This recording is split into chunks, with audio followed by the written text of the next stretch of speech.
I'm Bob Short, and this is Reflections on Georgia Politics, sponsored by the Richard Russell Library at the University of Georgia.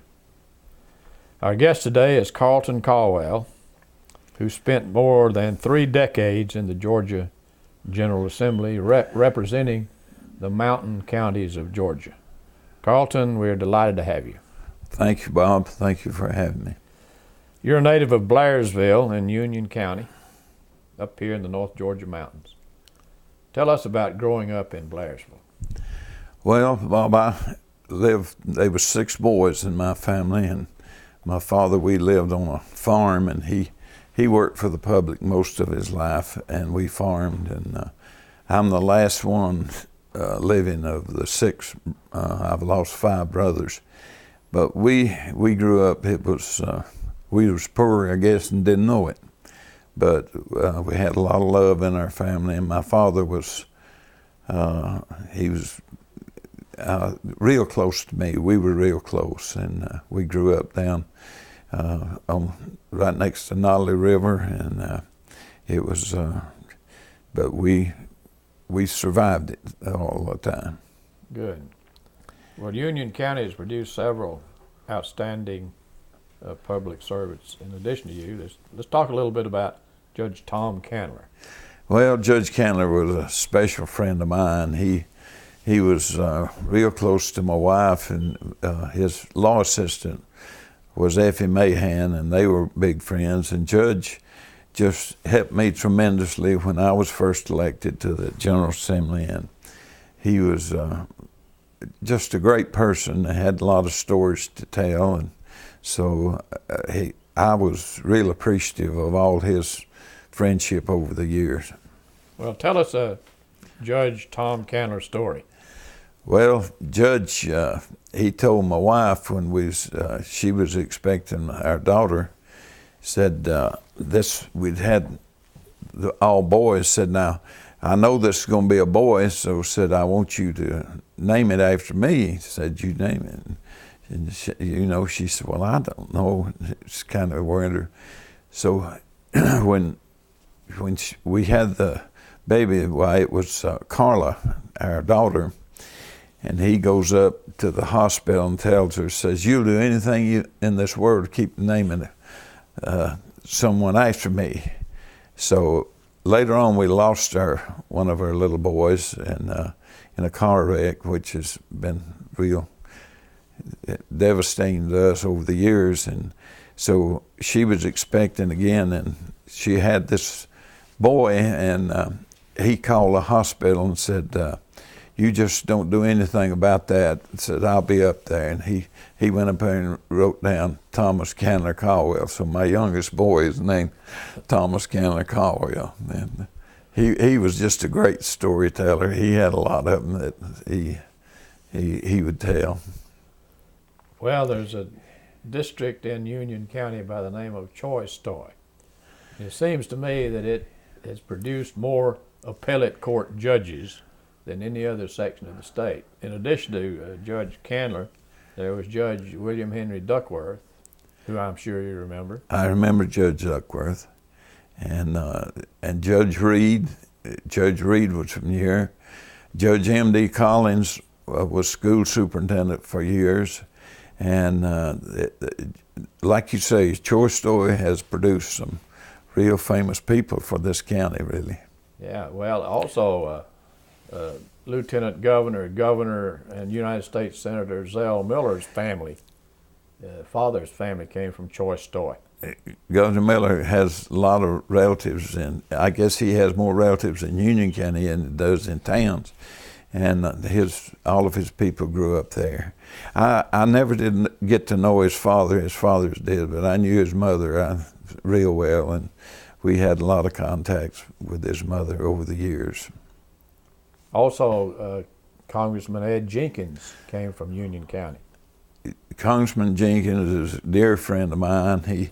He went with Congressman Landrum. He went up there with him, and when Congressman Landrum retired, he ran and was elected. Let me tell you a story about that. He was in Gainesville when the first election, and they getting the returns from different counties, and so they come in from Union County, and he was leading. I think he'd got about 91 or 2%, and they said, what do you think about that? Well, he said, I'm a little dismayed. I thought it ought to have been around 96, 98. So this is it. He's been very popular in this county over the years. Well, let's get back to Carlton Colwell. You ran for the General Assembly in 1964. Why did you run? Well, I came back. My father worked in, he worked for the county for years, kept up the roads in the county, and they scraped roads, They didn't have access to quarries or gravel, and I saw him try over the years to keep the roads in better shape, and he was a friend to Mr. Jim Gillis, and Mr. Jim Gillis told me, said, I want you to run for the Senate.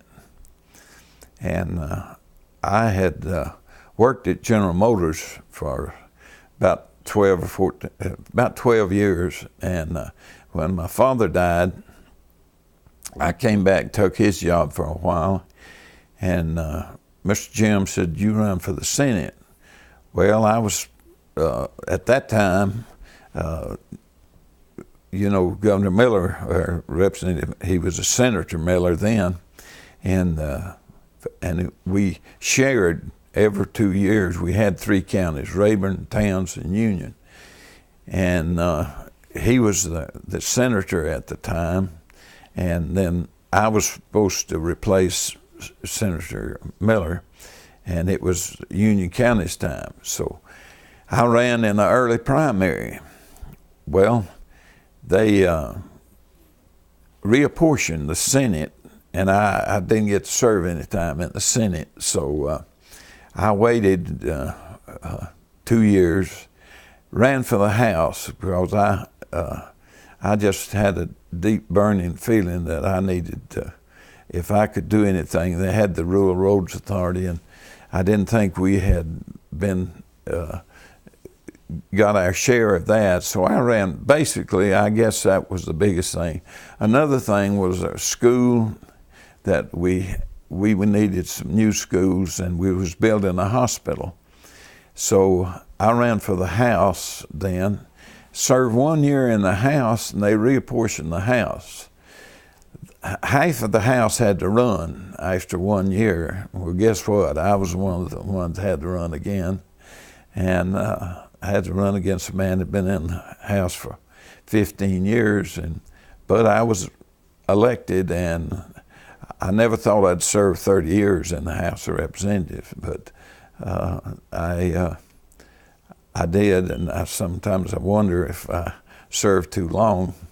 But the biggest thing that bothered me was being away from my family, and it put a burden on my wife. That's one thing that's always kind of bothered me, that I had to be away, and she had to raise the kids. And so, but it was a great privilege. You meet more friends. I had met more friends, and I still have friends all over the state that you don't make any money down there, but you sure create a world of friends.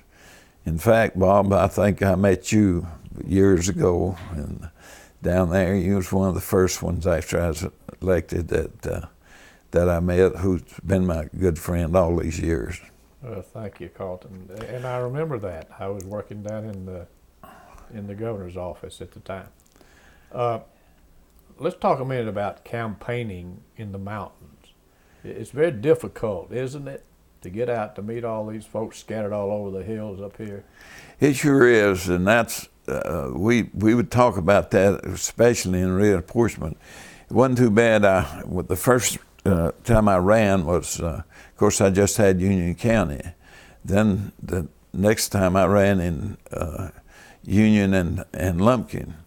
Well, mountains are barriers, and you know, a map don't show that. It shows flat, and a lot of times it's hard to get them to take in consideration just how hard it is to run with all these mountains, and they are barriers to a degree when you have to run. And Ralph Twiggs was a special friend of mine. We had posts 1 and 2, and at one time we had 7 counties in this northern district, and it's very difficult, I'll tell you, and very to cover 7 counties. Well, I grew up in these mountains, as you know, and when I think back, I can remember when there were very few paved roads. Well, we were, like I said in the beginning, we were just in dire need of roads that was passable. And I know in your county over there of Rayburn, the first thing that when I ran in Rayburn that they wanted was a bridge, that 1-lane bridge on 76 that was in dire need. And that was one of the things that we went to work on and got that bridge there. And it was all over the district. And of course, I contributed a lot to Mr. Jim Gillis, that he, he helped this area tremendously, and him from South Georgia. But looking back, I had so much good help that, Governor Miller was in, Ed Jenkins, Congressman Jenkins was there. So we had, I was kind of the peon, I guess, and I had great help in doing all the work that I accomplished up here. Getting back to the reapportionment and your election to the Senate, there's a story there. Would you mind telling us that?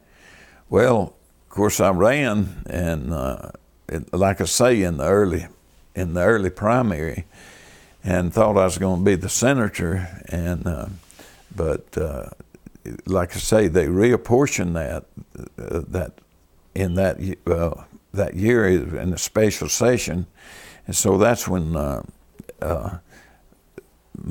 Senator Miller was in, and he ran, and I didn't run in that, but so then I ran in the House, like I say, 2 years, and Judge Candler, I'll never forget what he told me. He said, "Son, it looked like the federal judges don't want you to be down there in that House." But if you had decided to run in that district, then you would have been running against Senator Miller. That's right, and I knew better than to do that, so I waited and ran for the House in 2 years. Without opposition? Without opposition. Good. Okay, so now you're elected for the second time to the General Assembly. Let's go back to your first term. Let's talk a little bit about your first term. You got down there, and amazingly, you got on 2 of the most powerful committees in the House, Appropriations and Ways and Means. That doesn't usually happen. Now, please tell me how that happened.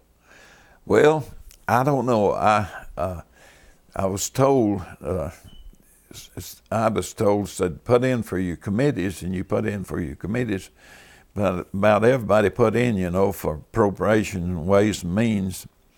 And I contributed a lot of that to Mr. Jim Gillis was a friend of mine. Mr. Brack Blaylock was a good friend of mine. And, that was when Governor Sanders was the governor. And evidently, I put in for it and was awarded it. I don't know. I was real fortunate to be on, and I served the full 30 years on appropriation. But I didn't like the Ways and Means. And George Bagby was chairman of the Ways and Means when I went in. And so I loved old George, but the things that Ways and Means just wasn't exactly what I thought it was, maybe. And that's when the speaker, George T. was speaker then, George T. Smith, and I served 1 year on the Ways and Means, and when I got reelected the first year, he asked me if I'd like to come off that, and I said, yeah, and he said, what do you want? And I said, I'd like to be on State Institution Property Committee, in which he put me on that, and I served the rest of my term on that. Later became chairman of that committee. 22 years on that committee. Yeah, 22 years. Yeah. That's real longevity. You mentioned George, the Smiths. There was George L. Smith, and then he was succeeded by George T. Smith. Tell us what you remember about Speaker George L. Smith. George L. was he was a real good friend of mine. He at the time, now George T. was first, and then he came back in.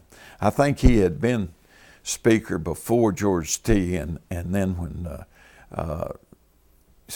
Governor Sanders went in, George T. was speaker, and then when Governor Maddox was elected, George L. came in, and he was a very firm man. He was real firm, but and he appointed me as chairman for the first time. That's when that vacancy came open, I asked to be considered, and he did. He gave me the first chairman. George L. did. That was the State Properties. State Institution Property Committee, yes. Well, you had that experience in 1967 of electing a governor. Do you remember that?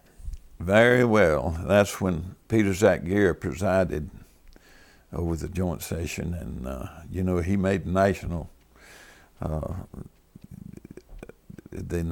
television on that they thought he was a great fellow.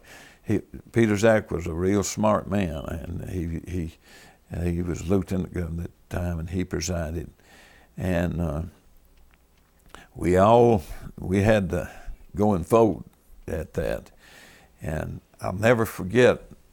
I think there was 7 of us that had supported Governor Maddox at the time when he had the runoff, and he used to take us to a dinner every year, the 7 of us, and he was a great friend of mine. I loved Governor Maddox, and I think he did a good job as governor. He really helped education. Sanders left. Governor Sanders was he was a real progressive governor. And he had left a budget more that left some surplus, which was kind of hadn't been done before. And I never will forget that Governor Maddox, he put me on his Fiscal Affairs committee, and I was on the Appropriation committee at the time. And we gave the teachers at that time $1,258, I believe it was, raise that year, which made him very supportive of education. That was a period when there was no winner in the general election. That's right. And so it went to the House. But let me ask you this question: how were you lobbied for your vote during that period? Did you talk to Congressman Callaway was the Republican and Maddox was the Democrat? How hard did they work for your vote? It was one call after another one. I had tremendous. They was really working the telephones, and they had a lot of people out that as you know, at that time, and Carmichael got into that too, and so they was trying to. Bo Callaway, that's of course, he's from down in LaGrange area, and he had a pretty good lobbying effect going for it, but when it finally wound up, of course, as you know, it's he lost in the General Assembly. Well, let's talk for a minute about some of the things that you were able to do for the state of Georgia. You were on the State Institutions and Property Committee. You were chairman. That's a very, very big responsibility. Well, it was, and I really didn't. I knew it when I first went on the State Institution of Property. I was not on the penal committee, and I was on the Appropriations committee, which I really enjoyed, and in my line of work that I had dealings with them and the ships coming in and with machinery. But after I became chairman, it consumed me just about it in the penal. It was just, I guess you'd say it was, all our prisons was in such disarray, and it was, we didn't have, at that time, I think we had about 4,000 inmates in the prison, and which now I think we have 50,000. But we started and work on that, and it was a real challenge because, as you know, Bob, that it's not too popular to do a lot in corrections. Let's face it, most people say lock them up, throw away the key, and you know, we got to have a better situation than that because they're still human beings, and some of them are that you can rehabilitate and had to be. So it costs the state a tremendous amount of money, and I guess you know that Lester Maddox, Governor Maddox, when he went in, he took an interest in it. Governor Joe Frank Harris took a big interest. Governor Miller, I guess there was more bed space built during Governor Joe Frank Harris and Governor Miller than in any other two administrations. Did you deal at all, Carlton, with correctional legislation? Oh, tremendous amount. We visited other.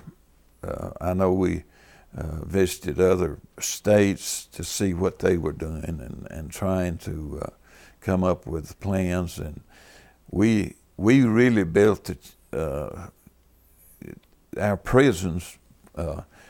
Bed space was cheaper than about any other state in the Southeast, and we built good prisons. Let's talk for a minute about your work on the Constitutional Revision Commission. Yes, that was something. I was out of state, and Speaker Murphy called me and asked me if I'd serve on it, and I said, "Well, if you want me to, you know I'm going to serve." And I wondered why he wanted me on that, and I had introduced a bill earlier on. There's a boy from in Savannah that co-signed it with me, and Jones and we put that anybody that was sentenced to capital punishment would have to serve 30 years. And so it came up in the Constitution, and the Speaker called me in, and he said, Carlton said, "I want to talk to you about this, that we're going to be on that today, and I want to talk to you about this bill that you passed." It was a constitutional amendment, passed by 80-some%. And he said, they have researched that and said we've been living in a kind of, that if anything happened that somebody could have been,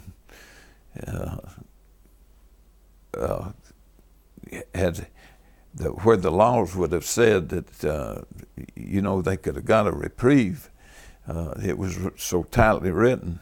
It said that we need to change it. And I said, well, I didn't intend for that. And he said, well, I know you didn't. And says, we won't change that, but says, I want you to help with it. And I said, well, I'll be glad to do it. So we put it, but you know, they could, if you was declared innocent, you could get out of that. But that, I think, is still on the books. I believe, if it hadn't been changed since I left, that you have to serve 25 years if under capital offense. Speaker Murphy, you mentioned Speaker Murphy. I know that you were a very close friend of the Speaker's. He's one of the greatest friends I've ever had. I loved him, and he just, he loved my family. When he helped me with everything that I ever wanted to do. I don't know what I could accomplish without Speaker Murphy.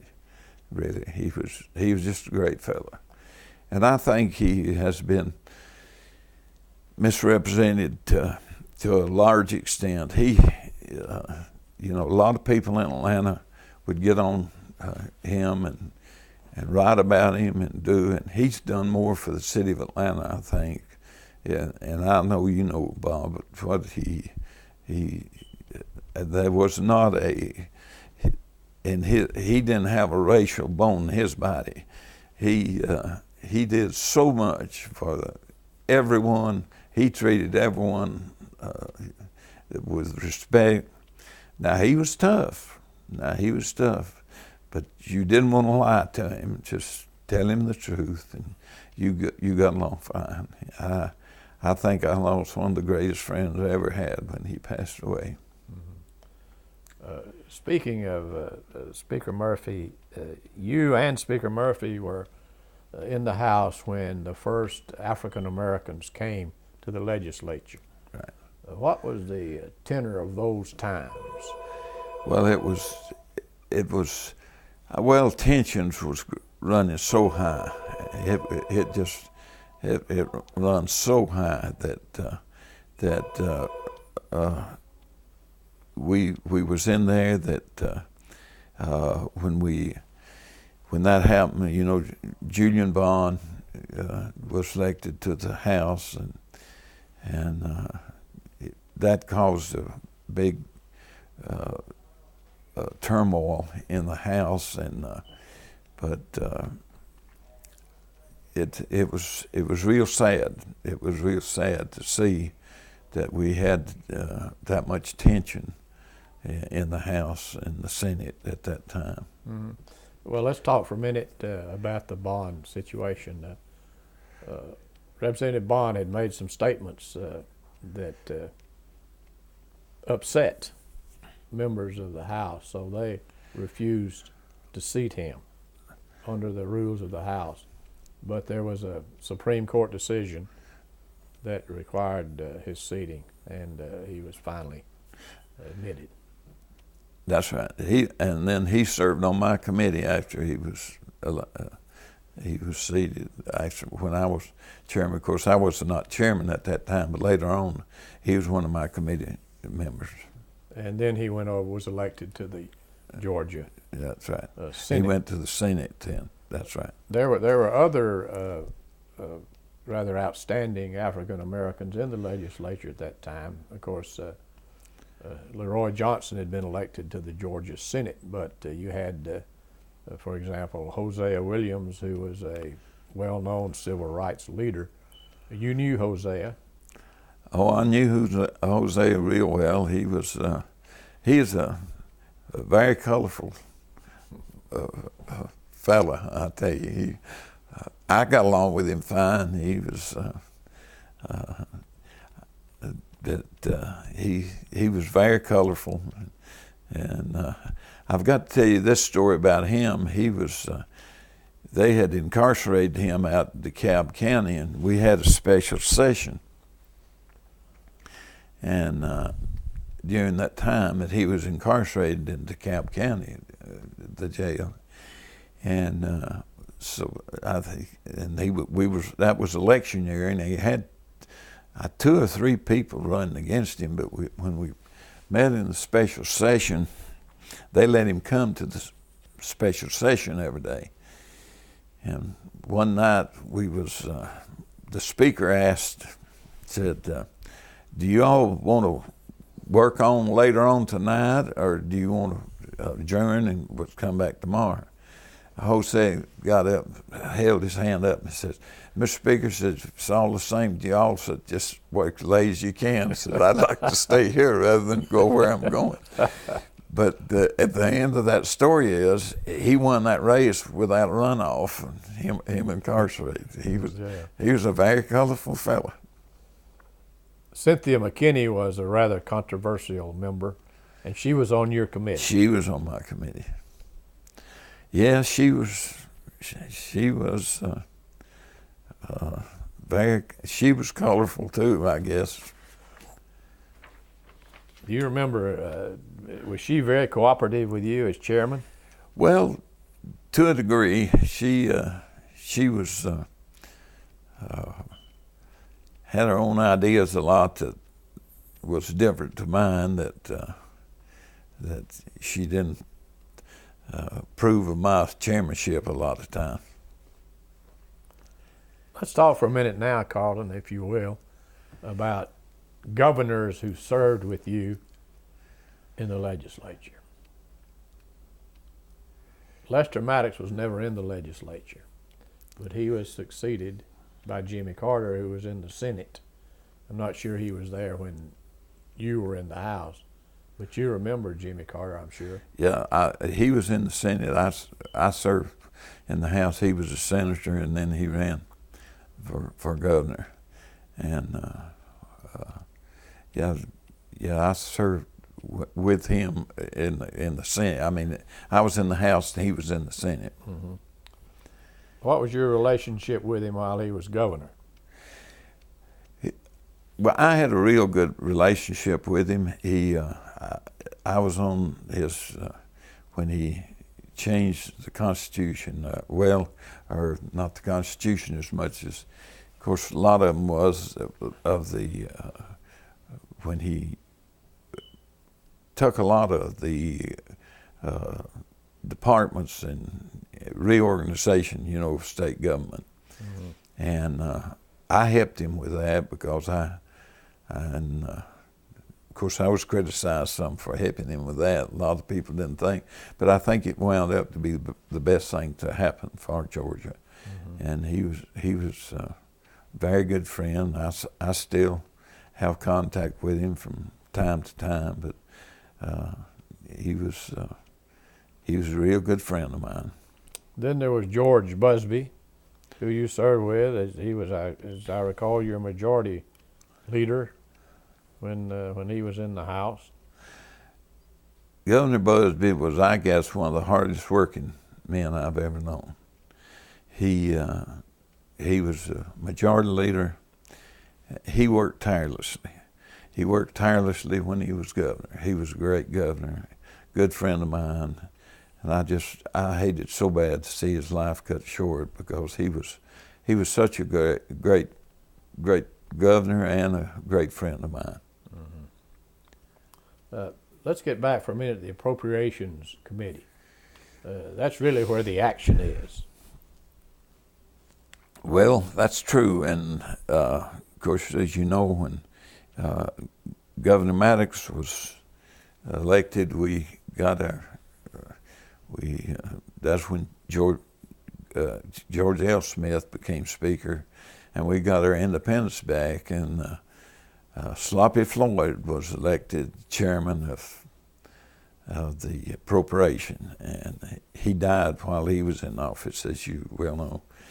But that was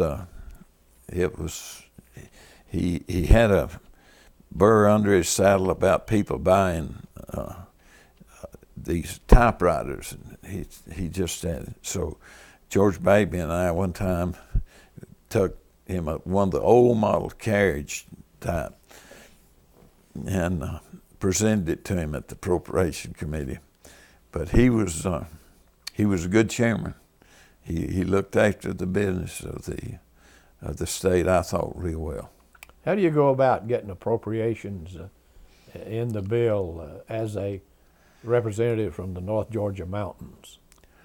Well, it takes a lot of work, and you have to line up a lot of friends that will help you in it. And I was real fortunate. They were good to me. I don't know, but just like I said before, I had some awfully good friends that helped me in my tenure in the House, and I think we accomplished a lot through when, like I say, Governor Miller and Congressman Jenkins was there, and so. But I really appreciated all the help that they gave me. Then there was your friend Joe Frank Harris, who also had been chairman of the Appropriations Committee. It doesn't hurt to have a friend as chairman, does it? No, sir. Joe Frank, Governor Harris, and I went the same year to the General Assembly. We were especially close, and they told us he came to me and said he was going to run, and I told him, I said, well, I'll be for you or against you, whichever one you think will help you the most. He told that a lot over the state, but Governor Harris was a great friend of mine. I think he did a great job as governor of this state, and he and Elizabeth were just a fine couple, and when he started to work, he's the one that started no taxes, and he ran on a no tax platform, and that's, I think, probably what elected Governor Harris and he succeeded the appropriation when Sloppy Floyd died. He took over then. I believe he served about 8 years on appropriation. Let me tell you what Governor Harris said about you. Your early support and encouragement was instrumental in my decision to run for governor, and your hard work and advice enabled us to win. Well, I appreciate that. I did support him. I went all over the state for him. I did what little I could. I don't know how much good I did him, for him. But I really appreciate his friendship. Still appreciate his friendship. I talked to him not long ago. Then Zell Miller came along, and you became the representative of the governor. That's right. You lived in his district. Did he lobby you much?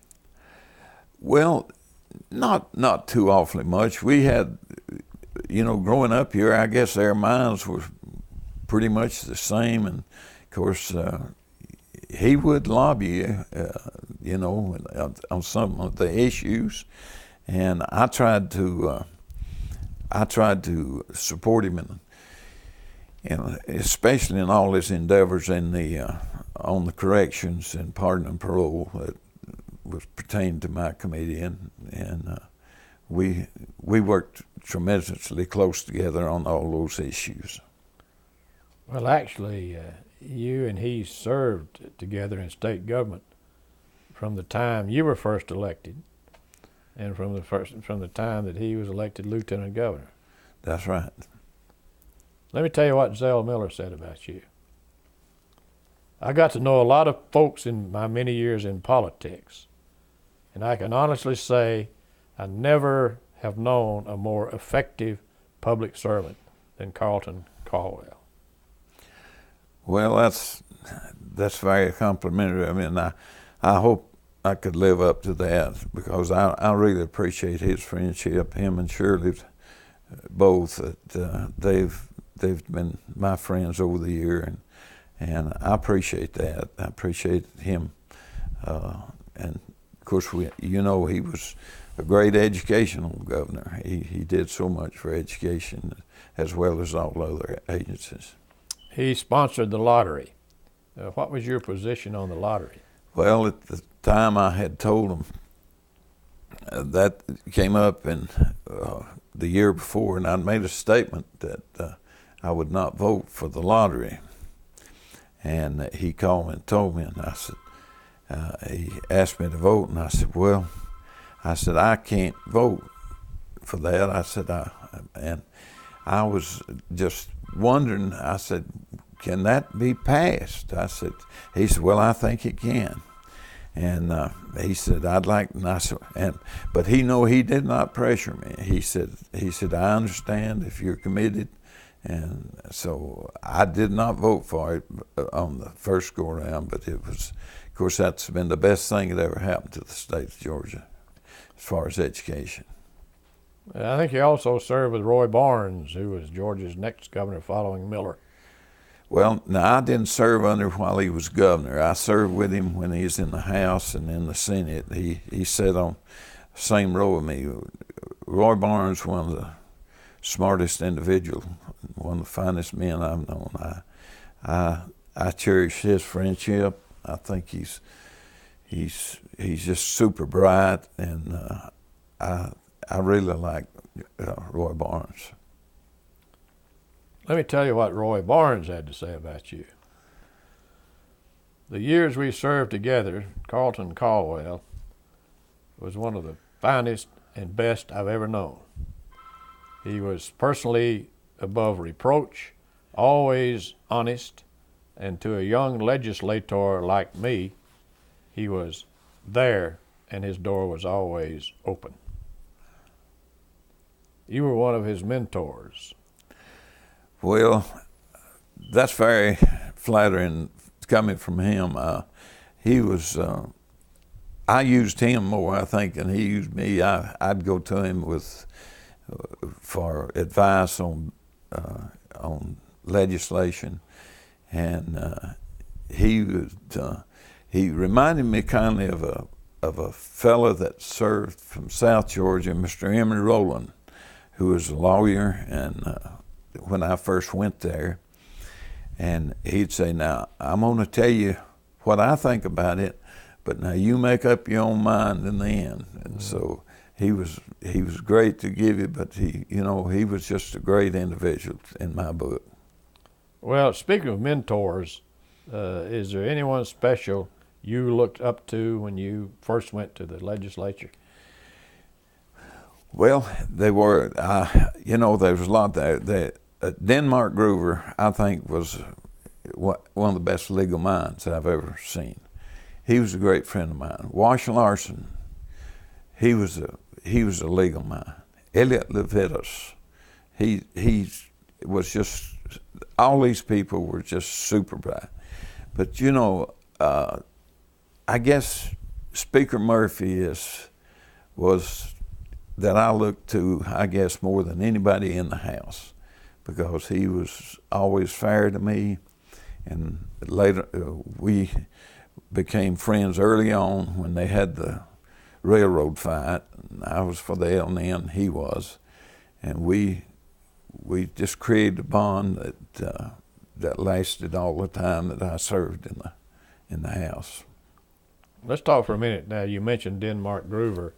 There was an expression they used in the legislature when Denmark was a member called grooverizing.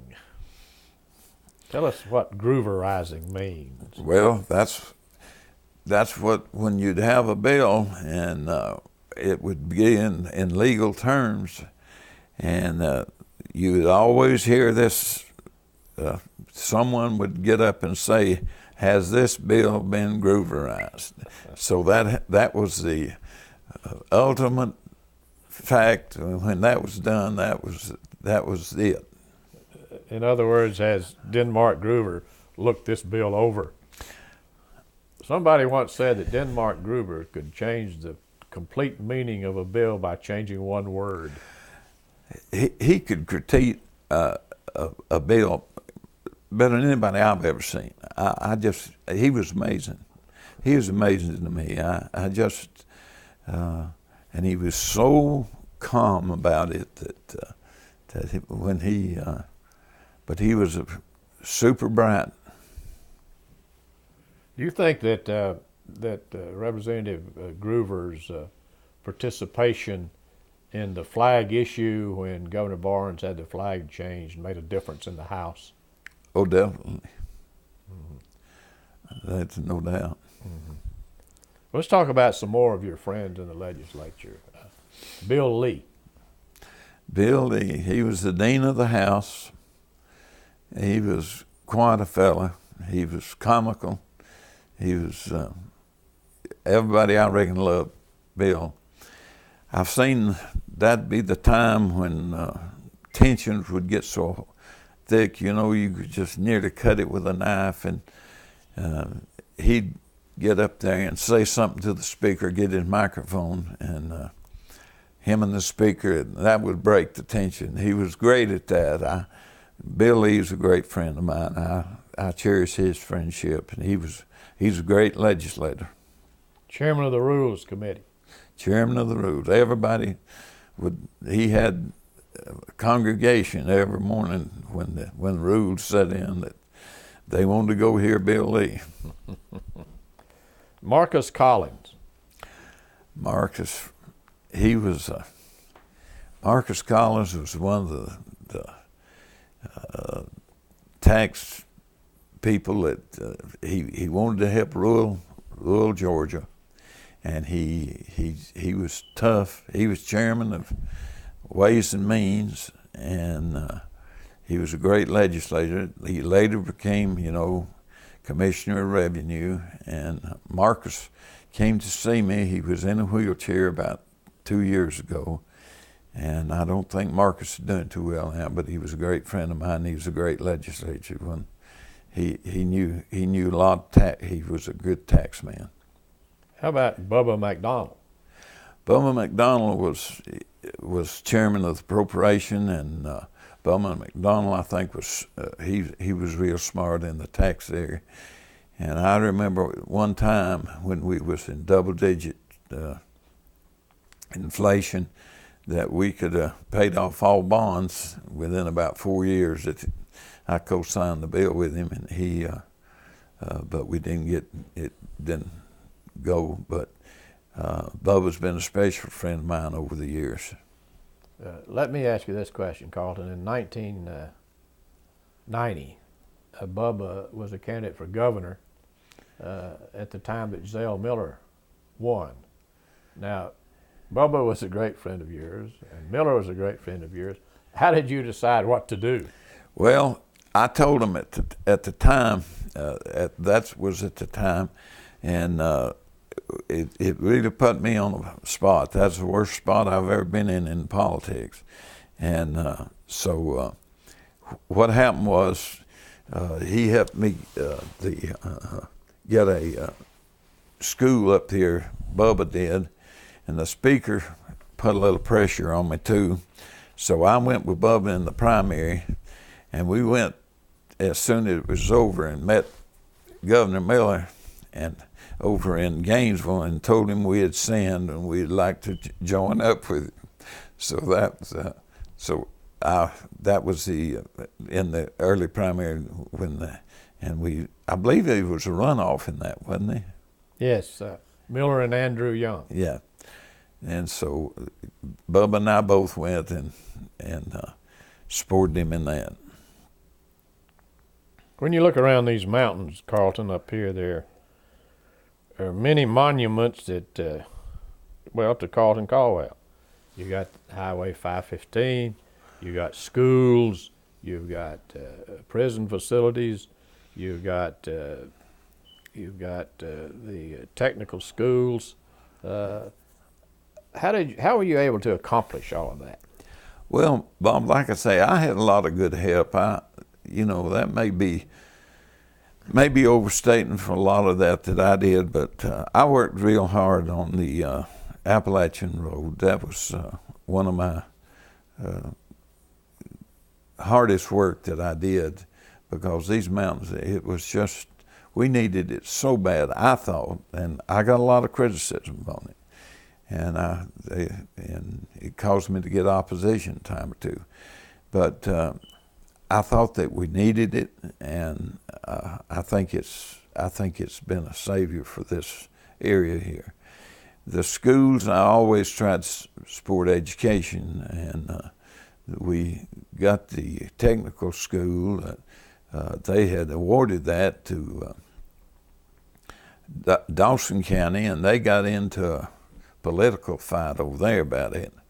And I told Ralph, and we went to see Governor Miller, and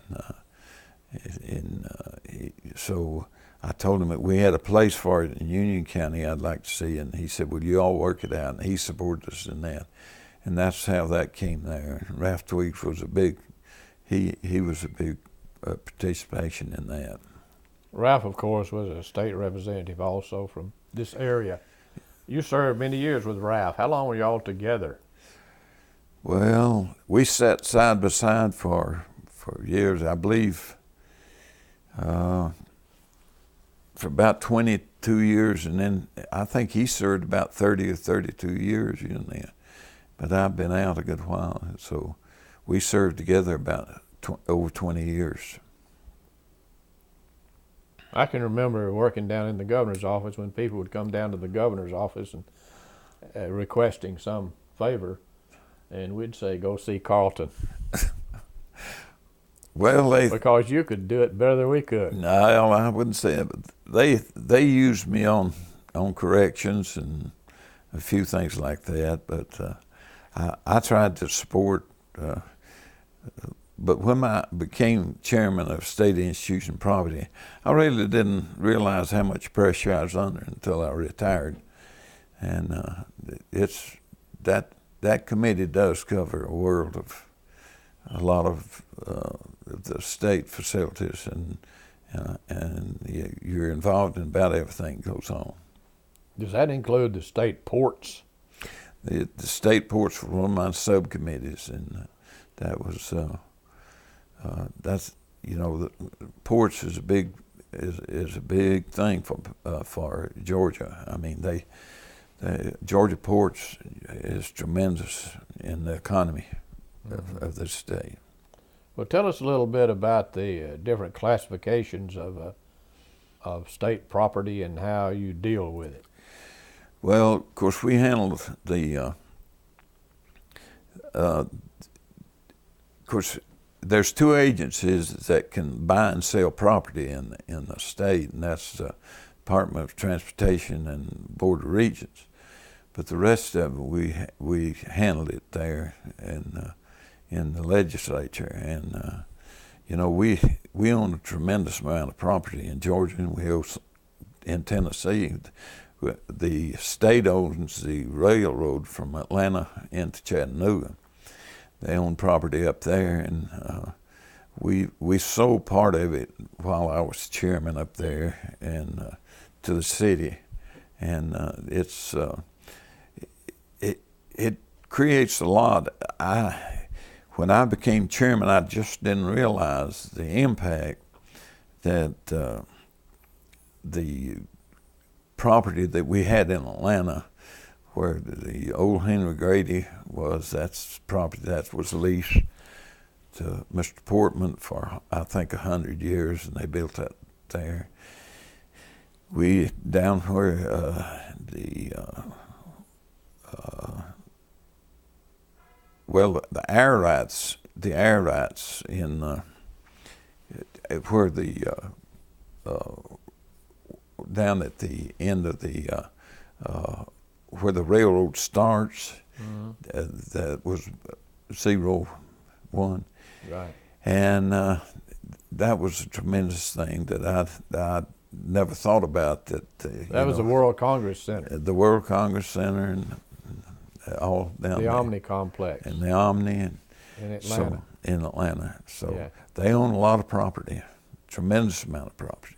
Well, you also were responsible for building a lot of prisons, as we mentioned earlier. How do you decide where to locate those prisons?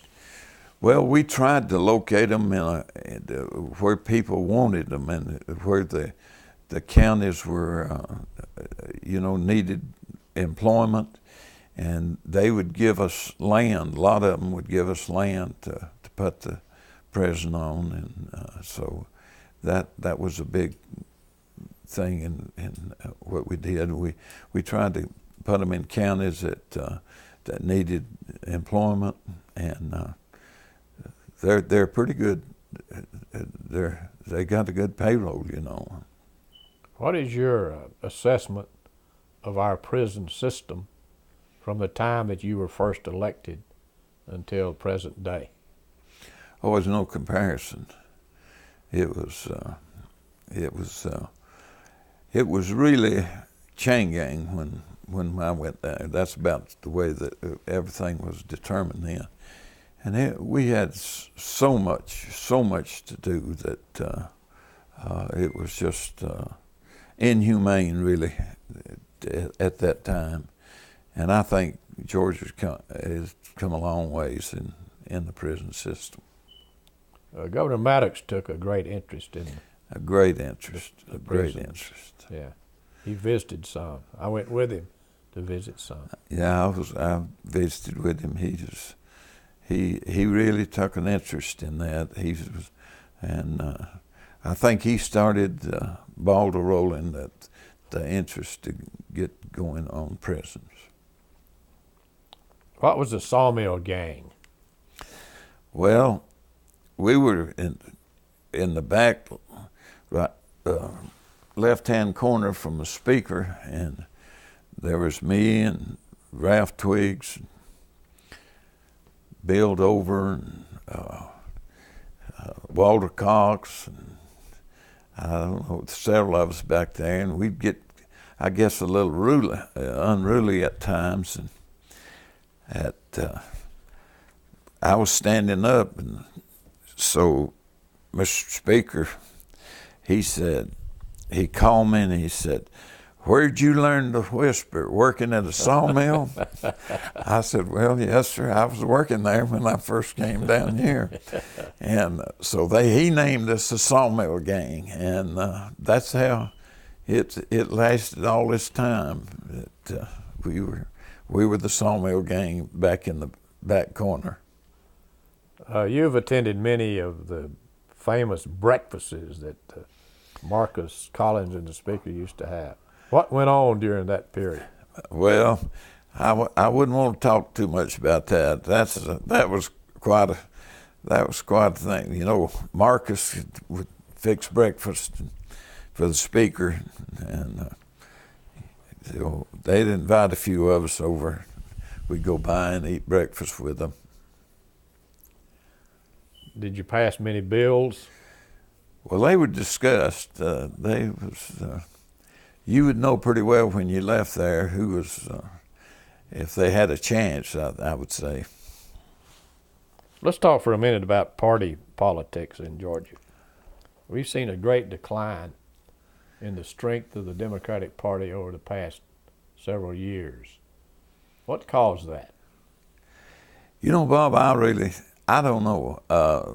We woke up, I remember Governor Miller telling me, when the 9th District, you know, the mountain area went, he said, he asked me, he said, "Colonel, what do you think happened for it to go?" And looking back, Bob, I really don't know. I really don't. It was kind of a mystery to me when it happened. It happened really overnight. Yeah.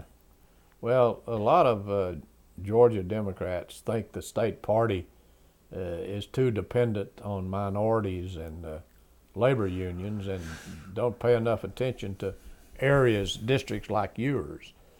Do you think that's true? I think that's true. And not only that, of course, you know, the national, I think, had a big part in that, the national Democrats at the time, and that they were a lot more liberal than these mountain counties.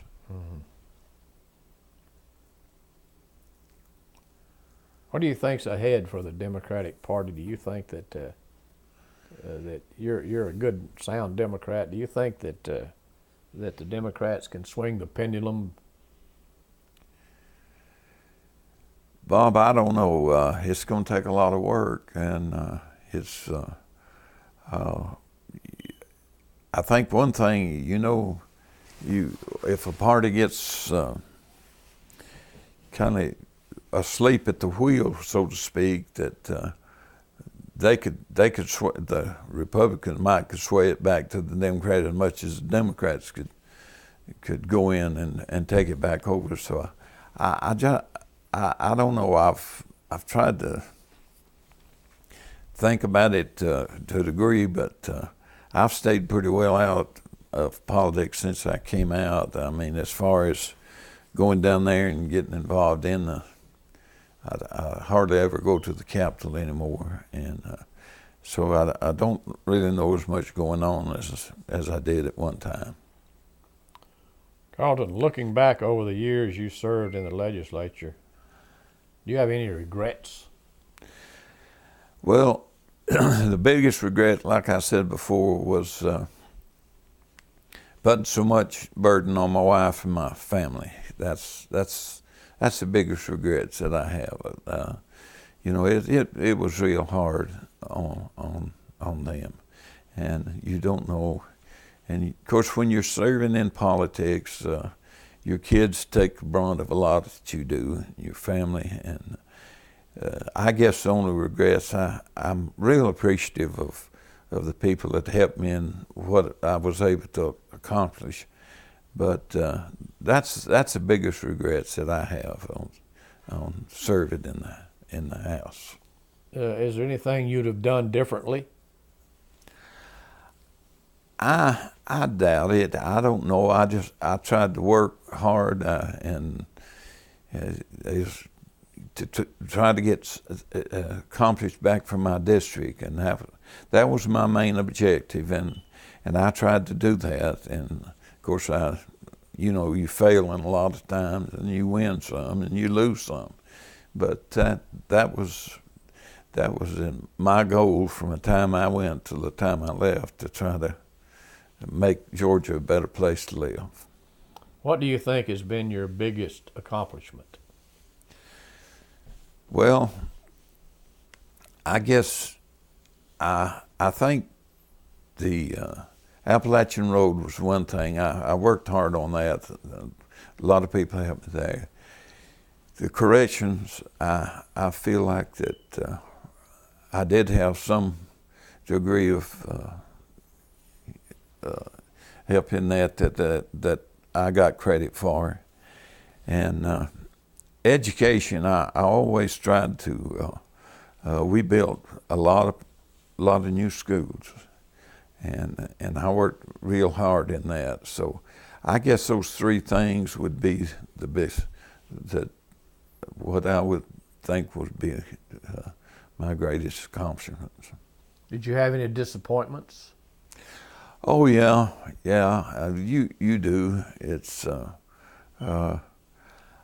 I think that one of the greatest disappointments I had was I introduced the gas tax bill and to increase the gas tax for the Department of Transportation. And at that time they were selling bonds, and I'm not a great friend of bonds. I never did like bonds too much.